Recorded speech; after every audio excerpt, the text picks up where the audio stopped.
Good morning, students. Today we are going to do very important topic, that is when a company issues shares for consideration other than cash. First topic of the day is share issued to promoters.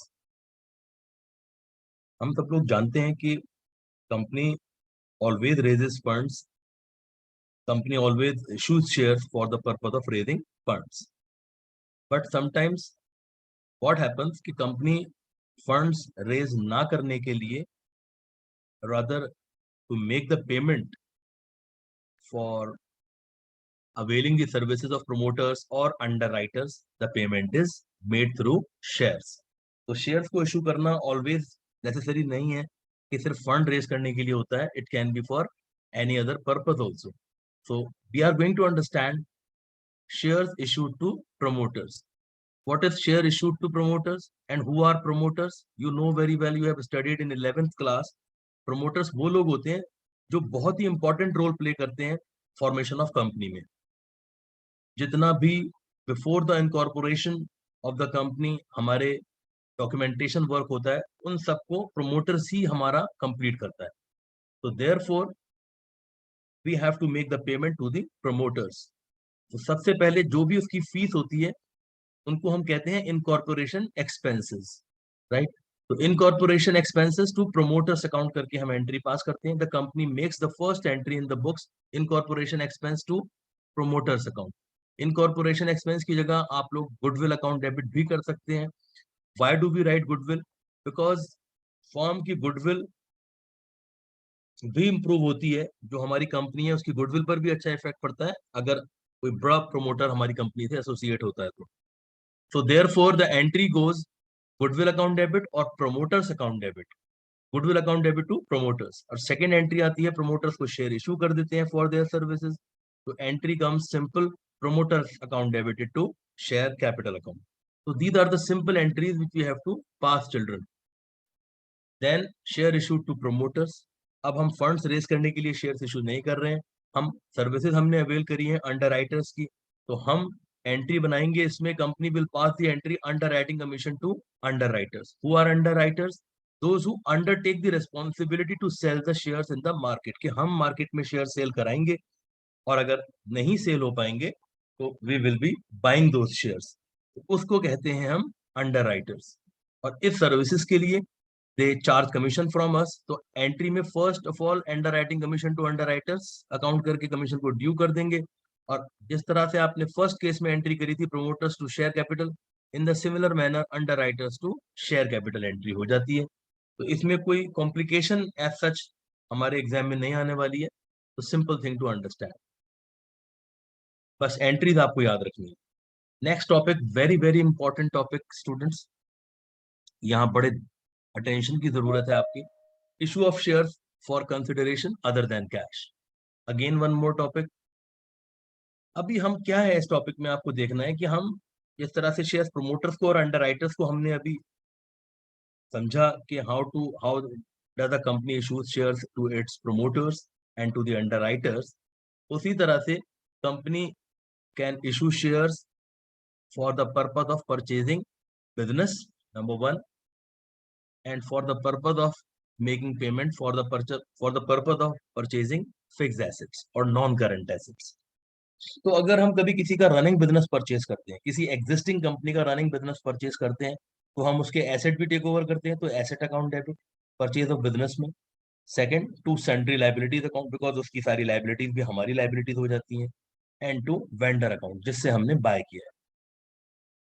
Students यहाँ पर बड़ी ध्यान देने वाली बात कौन सी है कि अगर लाइबिलिटीज हमने उसकी टेक ओवर करी 2 लाख रुपीस की और हमने उससे डील फाइनल किया 5 लाख में, राइट, ओके, और हमको जो एसेट्स मिले हैं वो हमें मिलते हैं, सपोज करिएगा, सिर्फ और सिर्फ 6 लाख रुपीस के हमको फिक्स एसेट्स. टोटल बिजनेस की जो प्रॉपर्टी हम टेक ओवर कर रहे हैं वो 6 लाख की है, लेकिन जो हमने पेमेंट करना है वो हमने 7 लाख का करना है, राइट. तो 1 lakh extra payment we are making. हमें प्रॉपर्टी मिल रही है सिर्फ 6 लाख की, यानी कि सन्ड्री एसेट्स हमें 6 लाख के, हमें अक्वायर हुए हैं, लेकिन पेमेंट जो टोटल करना है उसकी बिजनेस की लाइबिलिटीज और उसका जो बिजनेस की वैल्यू है इस टाइम 5 लाख, उन दोनों का मिलाकर हमको 7 लाख देना है। मतलब we are paying 1 lakh extra. What is that extra money? Known as goodwill account debit. अभी आपने पढ़ा था प्रोमोटर्स को शेयर इशू करने के टाइम पर हम गुडविल को डेबिट करते हैं। Now you are understanding one more thing कि अगर payment to the liabilities and payment to vendor, जितने में हमारा डील फाइनल हुआ है वेंडर के साथ, और जितना हमारा सेंट्री लाइबिलिटीज का पेमेंट करना है, if the value of this two items is more than the sundry assets, we are making extra payment for goodwill, तो goodwill account debit हो। And vice versa, what is the vice versa situation? If I say that in place of goodwill, क्योंकि goodwill या capital reserve में से एक ही item आएगा, जिस तरह से आप देख पा रहे हैं इस टाइम एंट्री में। Suppose instead of the deal gets finalized in 5 lakhs, if we finalize the deal in, say for example 3 lakhs, right? तो 3 लाख में अगर आपने डील फाइनल, तो final deal amount is 3 lakhs, 2 lakh rupees is the payment to sundry liabilities. उस business को हमने total कितना payment करना है? 5 lakhs। If the value of these two is lesser than the sundry assets, तो ऑब्वियसली फर्म का फायदा है, फर्म को कैपिटल गेन हो रहा है, कितने रुपीज का? 1 लाख। इन दैट सिचुएशन अगर क्रेडिट में डेफिशिएंसी आती है, डेफिसिट आता है, तो we will transfer to capital reserve account. तो दो ही सिचुएशन आ सकती है स्टूडेंट, जब हम बिजनेस परचेज करते हैं, डेबिट में डेफिशिएंसी आती है तो गुडविल अकाउंट ओपन करेंगे, क्रेडिट में डेफिशिएंसी आती है तो कैपिटल रिजर्व हम ओपन करेंगे, right? Very very important to understand. तो ये दोनों बातें आप याद रखिएगा, एग्जामिनेशन में बहुत ज्यादा एक्सपेक्टेड है ये questions. Instead of buying business, कभी कभी बिजनेस जो है सिर्फ एक सिंगल एसेट परचेज करता है, तो सिंपल एंट्री आएगी कि वी हैव परचेज से फॉर एग्जांपल मशीन, तो machine account debit to vendor, 5 lakh की आपने मशीन परचेज करी, तो machine account debit to vendor. ये तो सिंपल एंट्री है। बट ये सबसे इंपॉर्टेंट है, जो एग्जामिनेशन के पॉइंट ऑफ व्यू से इंपॉर्टेंट माना गया है, वो यही है कि बिजनेस परचेज करो, जहाँ एसेट भी टेक ओवर करते हैं, लायबिलिटीज भी, और हम फाइनल डील का अमाउंट जो हमारा वेंडर के साथ फाइनल हुआ है, which is the purchase consideration, वो हम लिखते हैं। और अगर डेबिट में डेफिशिएंसी आती है तो गुडविल, क्रेडिट में डेफिशिएंसी आती है तो capital reserve. Do remember these important points students, क्योंकि ये एग्जाम में आने का पूरा पूरा expectation. Now formula you can see, if the purchase consideration, that is the amount payable to vendor, अगर इन और प्लस सेंट्री लाइबिलिटीज अगर ज्यादा हो जाते हैं, तो अनडाउटेडली ये केस किसका है? गुडविल का है। और अगर purchase consideration and sundry liability, purchase consideration means amount payable to vendor, ये दोनों मिलकर, अगर ये दोनों मिलकर भी सन्ड्री एसेट्स की वैल्यू से कम है, यानी कि सन्ड्री एसेट्स हमारे ज्यादा है, if we get assets more than the payment to be made for liability and the payment to be made for to the vendor, so definitely it is a profit for us, and that capital gain will be transferred to capital reserve account. Do remember.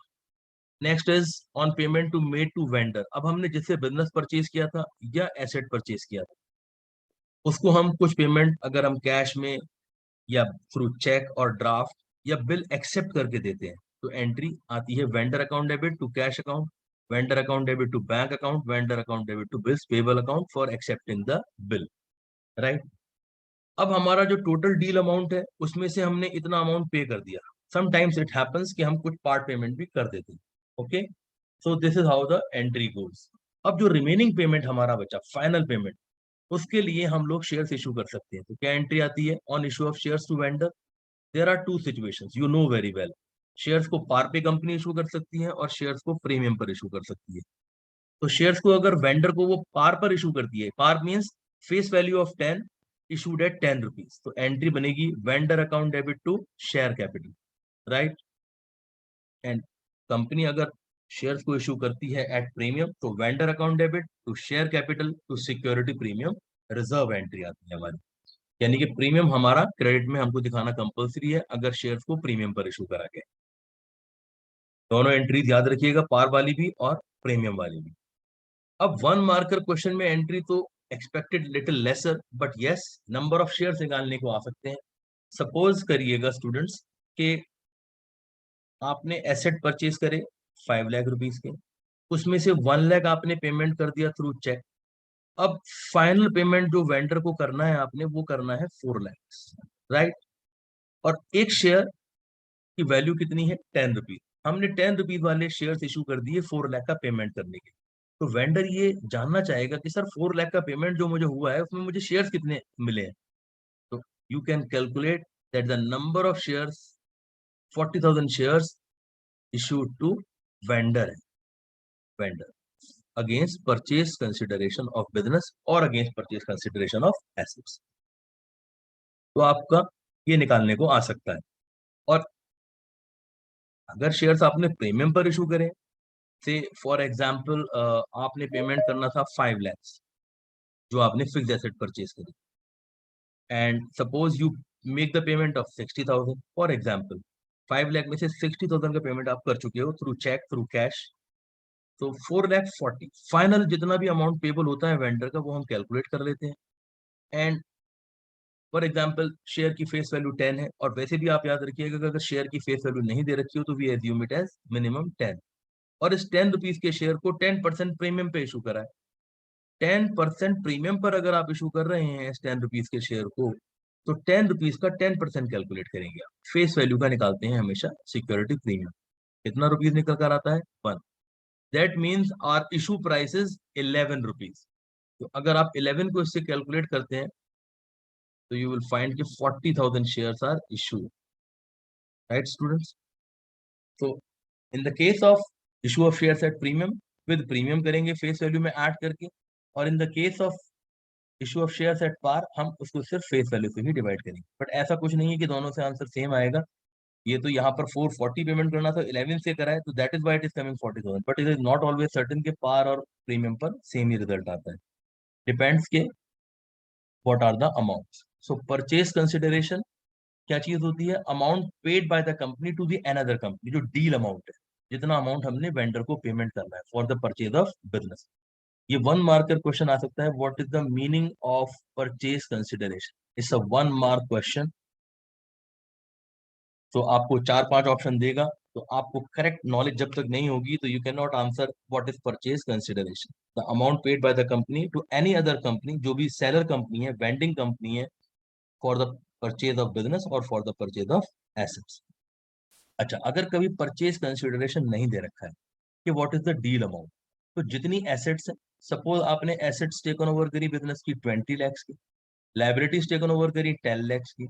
इसका मतलब if nothing is given, तो deal amount जो purchase consideration का amount है वो कितना हो गया students, 10 lakhs।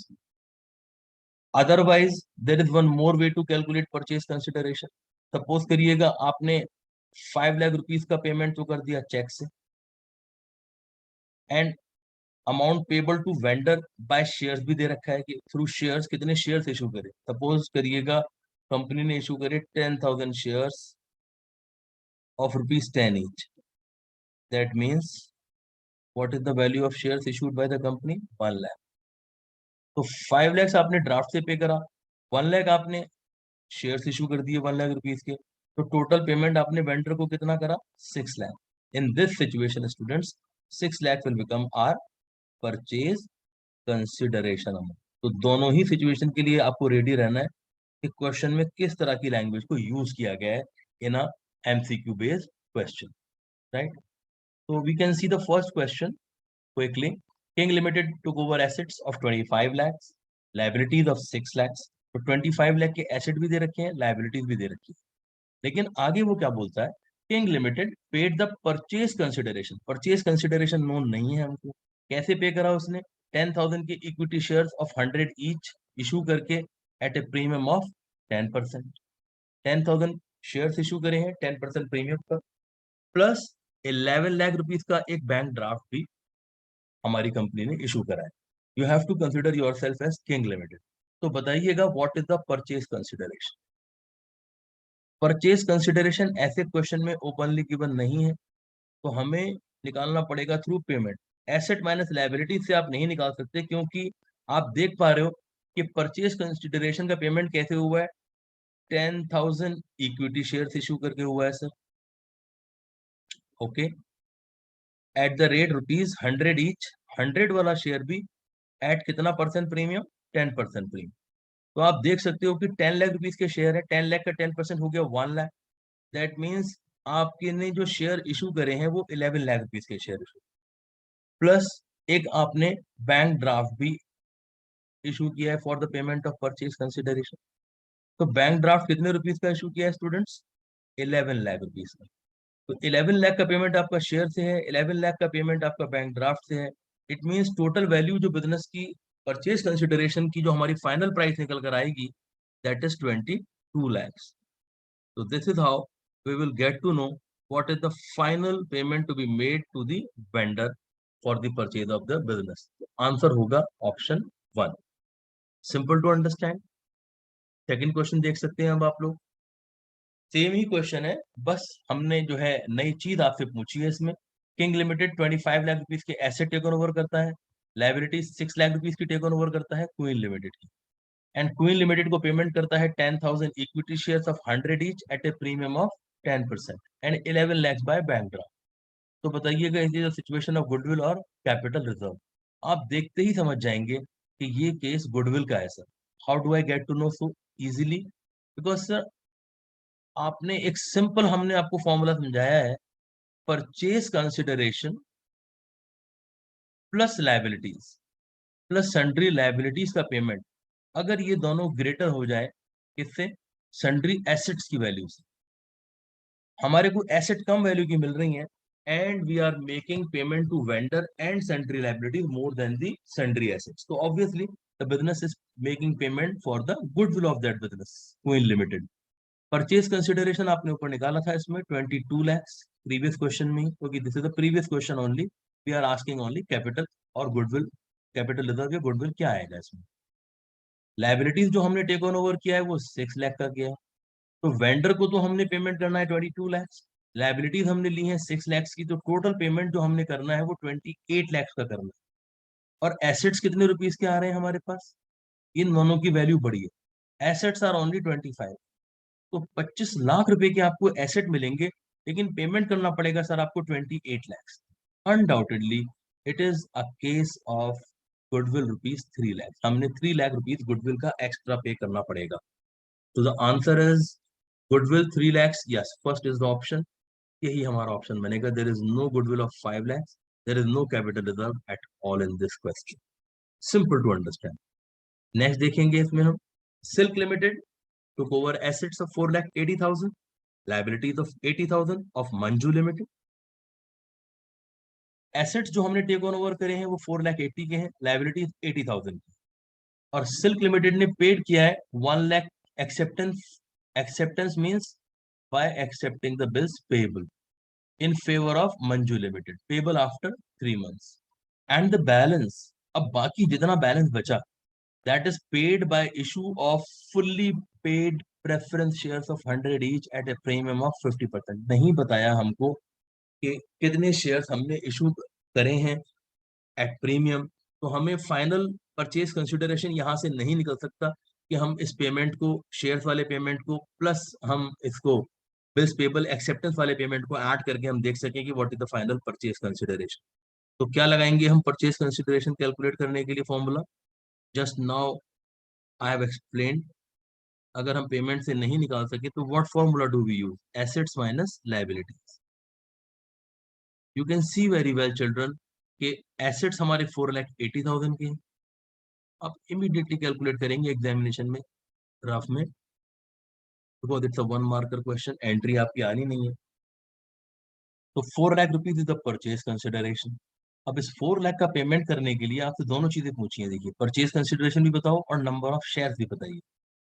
So 4 lakh is the final purchase consideration और 80,000 का हमने लाइबिलिटी लिया है, तो 4 lakh plus 4 lakh 80,000 minus 80,000 is coming 4 lakhs, right. अब हमने निकालना है कि is the case of goodwill और कैपिटल रिजर्व, तो इसमें पूछा नहीं है, तो हमसे पूछा है इसने कि what is the purchase consideration, we have calculated 4 lakhs। अब 4 लाख फोर्थ ऑप्शन में है, तो हमें दूसरा ऑप्शन देखने की जरूरत ही नहीं है। 2,000 शेयर्स को और हम कंफर्मेशन ले लेते हैं, नंबर ऑफ शेयर्स हम कैसे निकालें? Please check students, number of shares को निकालने का फॉर्मूला क्या होता है? अमाउंट पेएबल, कितना पेमेंट करने को बचा फाइनली वेंडर को, divided by face value plus premium, that is issue price. तो आप देख सकते हो कि 4 लाख रुपीज का हमारा परचेज कंसिडरेशन था, 1 लाख रुपीज आपने पेमेंट कर दिया ये बिल के थ्रू, ये देखिएगा यहाँ पर। तो 4 लाख में से अगर आप 1 लाख दे चुके हो, तो what is the amount left for payment, what is the final amount payable to vendor, it is 3 lakh. And what is the issue price, 100 rupees का हमारा शेयर है ये, यहाँ पर हमने 100 रुपीज वाले शेयर इशू करे हैं एट कितना premium, 50%। 50% of what, this 100 rupees, 100 rupees का 50% is 50 only. So 3 lakhs, if you divide by 150, 3 lakh rupees, if you divide it by 150 rupees, you will be getting 2000 shares. Direct भी आ सकता था कि what is the number of shares issued to the vendor. So you will obviously say this is 2000 shares. Easy to understand. Full marks आने चाहिए आप लोगों के exam में, तो देर इज नो पॉसिबिलिटी कि आप इसमें हाफ मार्क को खराब, पॉसिबल ही नहीं रहा कि हाफ मार्क मिलेगा। तो there is no possibility of losing a single mark in this topic. Next देखते हैं। अब इसी क्वेश्चन को हमने कंटिन्यू कर दिया है फोर्थ क्वेश्चन में कि भाई व्हाट इज द गुडविल और कैपिटल रिजर्व। तो हमने आपको बताया था, if you look into the previous question, कि 4 लाख रुपीस के आपके एसेट्स आपको मिल गए हैं, और यहाँ तो बल्कि हमको परचेज कंसिडरेशन दिया हुआ है, sorry, silk limited purchase took over assets of 4 lakh 80 and liabilities of 80,000 of Mahi Limited, Silk Limited, for a purchase consideration of 3 lakhs 20,000, right? So हमने 3 लाख 20,000 में परचेज कंसिडरेशन को फाइनल। अब आप देख के बताइएगा, सिल्क लिमिटेड ने पे किया 20,000 by acceptance in favour of Mahi Limited, ये हमारा बेस पेबल एक्सेप्ट हो गया है, payable after 3 months, right, and the balance by issue of preference shares of 100 each at a premium of 50। Shares हमसे पूछे नहीं गए, वो हम लास्ट क्वेश्चन में कैलकुलेट करना सीख चुके हैं। कैपिटल रिजर्व या गुडविल में निकाल के बताएं। तो what is the formula students, goodwill का फॉर्मूला क्या होता है कि परचेज कंसिडरेशन प्लस लायबिलिटी, अगर ये दोनों मिलकर एसेट से बड़े हों, 320 plus 80 is equals to how much, 4 lakh. 4 lakh का पेमेंट करना है हमने, और 4 लाख 80 के एसेट्स आ रहे हैं। In 1 second you can make out के सर एसेट ज्यादा वैल्यू के आ रहे हैं। तो it is a case of what, capital reserve. Why, because purchase consideration, या फिर आप सिंपली इसको कह सकते हैं कि assets are greater than what, sundry assets are greater than what, the amount of purchase consideration plus sundry liability। Sir इन दोनों से ग्रेटर, क्योंकि सर एसेट्स तो हमारे पास आ रहे हैं वो 4 लाख 80 के हैं, एंड परचेज कंसिडरेशन हमको दिया हुआ है 320,000, लाइबिलिटीज आपको दी हैं 80,000 की। तो हमें एसेट्स ज्यादा वैल्यू के मिल रहे हैं और पेमेंट हमें कम करना पड़ रहा है। तो how much less payment we are making, 80,000, that is your capital gain, since आपको पेमेंट कम करना पड़ रहा है। Therefore, the answer will be 480 minus 4 lakhs is how much? 80,000 rupees. तो जितनी वैल्यू से भी सन्ड्री एसेट्स ग्रेटर होंगे परचेज कंसिडरेशन और सन्ड्री लाइबिलिटीज के सम से, वही अमाउंट क्या कहलाएगा, कैपिटल रिजर्व। तो answer will be first, second, third, fourth. Fourth is the correct option. Easy, I can say easiest question. Next देखिएगा। Rohit limited purchase assets of JK limited for 18 lakhs, payable in fully paid equity shares of 80 each। ध्यान से पढ़िएगा, इस बार 100 नहीं है, 10 नहीं है, 80 each। Board examiner यहीं पर आपको टेस्ट करता है कि आपने कितने केयरफुली क्वेश्चन को रीड किया है, और एट 10 रुपीज प्रीमियम पर हमने शेयर को इशू किया। सिंपल, ये एसेट परचेज का question, there is no assets taken over, liabilities taken over, this thing that thing, nothing. Simply आपको नंबर ऑफ शेयर्स कैलकुलेट करके बताने हैं कि जेके लिमिटेड को आपने कितना पेमेंट करना है। तो फॉर्मूला आपका वही रहेगा जो हमने आपको सिखाया है। नंबर ऑफ शेयर्स का फॉर्मूला क्या होता है, अमाउंट पेबल टू वेंडर, जो भी फाइनल अमाउंट हमारा बचा है पेमेंट करने के लिए, divided by issue price of the share. So amount payable is 18 lakh, क्योंकि 18 लाख की आपने एसेट टेकन ओवर करी है, डेफिनेटली यू हैव टू पे the same amount. And the issue price is not 80, 80 is the face value, but these shares of 80 were issued at 10 rupees premium. So what is the issue price? It is 90 rupees.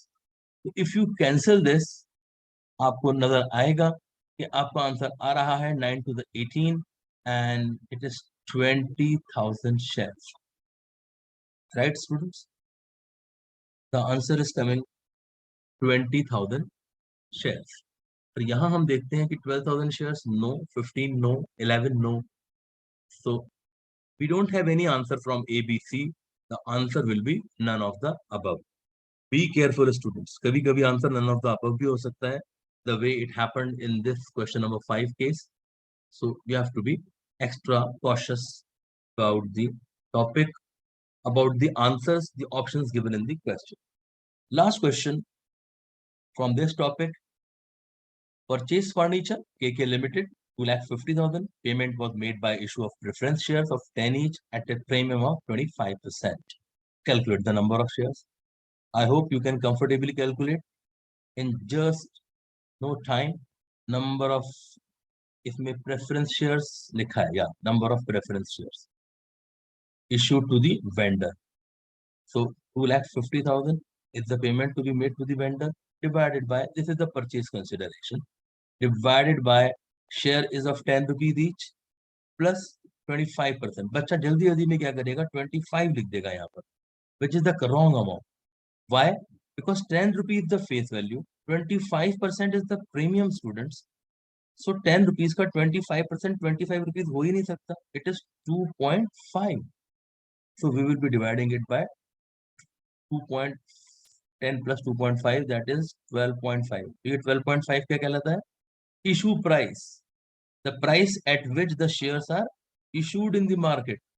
So 12.5 को अगर आप इससे करेंगे divide, so it will be 12.5 2s are 25 and then it is gonna be 20,000 shares. Check करते हैं answer में फटाफट. What is the correct option? Undoubtedly the answer is A. So be very careful while reading the question कि purchase consideration कहाँ पे कितना निकालना है, कैसे कैसे इसको calculate करना है, students. I am sure you will be able to solve it very comfortably. All the best to all of you. This important topic and today's session has come to an end. All the best to everyone. Thanks. Have a great time and do well in the board examinations. Thank you.